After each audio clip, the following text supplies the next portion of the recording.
தேங்காய், முந்திரி இதுக்கான உற்பத்தி வந்து இன்கிரீஸ் பண்ணும். அதுக்கான மதிப்பு வந்துட்டு கொடுக்கப்படணும் அப்படிங்கிற மாரி சொல்லியிருக்காங்க. விவசாயத்துல எக்ஸ்பெக்ட் பண்ணது நடந்திருக்கா? நிச்சயமா இந்தியால பார்த்தீங்கன்னாக்கா, நம்ம ஹிஸ்டரியிலேயே இந்தியா வந்து அந்த ரைஸ் அப்படின்னு சொல்லக்கூடிய கமாடிட்டிய லார்ஜஸ்ட் ப்ரொடியூசர். அந்த ஒரு டைரி ரெவல்யூஷன்ஸ் இங்கேருந்து தான் வந்து நெறைய கண்ட்ரீஸ் காப்பி பண்ணாங்க. ஸோ அக்ரிகல்ச்சரல் வந்து பார்த்தீங்கன்னாக்கா, நம்ம ஒரு முன்னோடினே சொல்லலாம். ஏன்னா அந்த ட்ரெடிஷன் நமக்கு இருக்கு. We are large scale manufacturers. அதுதான் இந்த டேரிஃப்லயும் பார்த்தீங்கன்னா, ஒரு பெரிய ஒரு பாட்டில் நெக் அப்படின்னு சொல்லணும். பிகாஸ் அங்கேருந்து நெறைய கார்ன் அண்ட் டெய்ரி ப்ராடக்ட்ஸ் அங்கே வந்து இம்போர்ட் பண்ணணும் அப்படின்னு சொல்கிறாங்க.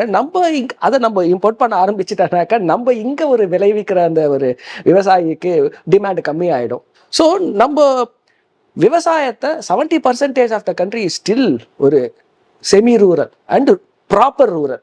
ஸோ அப்படிப்பட்ட ஒரு கண்ட்ரியில் பார்த்தீங்கன்னாக்கா, அந்த ஒரு முக்கியத்துவம் கொடுத்துக்கிட்டே தான் இருக்கணும். அந்த ஒரு மானியமாக இருக்கட்டும், இல்லை அவங்க வாங்குற ஒரு மிஷினரிக்கான ஒரு கிரெடிட். பிகாஸ் அவங்களுக்கு பார்த்தீங்கன்னாக்கா, இன்னைக்கு நம்ம இங்கே நிறைய டாக்குமெண்டேஷன்ஸ் இருக்குது. ஐடி நம்ம சொல்லலாம், நம்ம இல்லை இந்த வேறு சில டாக்குமெண்ட்ஸ் அதெல்லாம் கொடுத்து நம்ம ஈஸியாக ஒரு கடனை செக்யூர் பண்ண முடியும். ஆனால் விவசாயிகளுக்கு அப்படி பண்ண முடியாது. கவர்மெண்ட்டே அவங்களுக்கு இன்னைக்கு என்ன பண்ணுறாங்க, கடன் கொடுக்கறதுக்கு கேரண்டி கொடுக்குறாங்க.